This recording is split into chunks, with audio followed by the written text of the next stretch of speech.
One day, whilst attending to these schools, I happened to knock the top of one of the old ones, which was Her Majesty's particular favorite.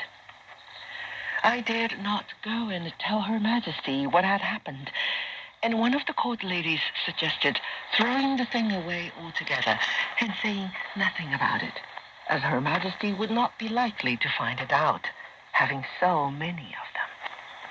However, I finally decided to go and tell Her Majesty about it, and take punishment if necessary. For a wonder, Her Majesty did not make much bother about it. She said, well, it was quite an old one in any case, and the top was ready to drop off at any time.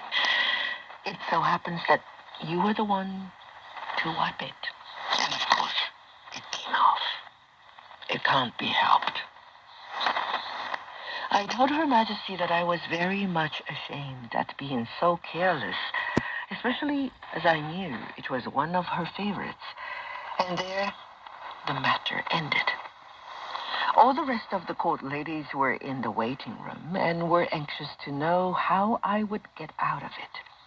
And when I told them, they said that had it been any of them, there would have been a fine row.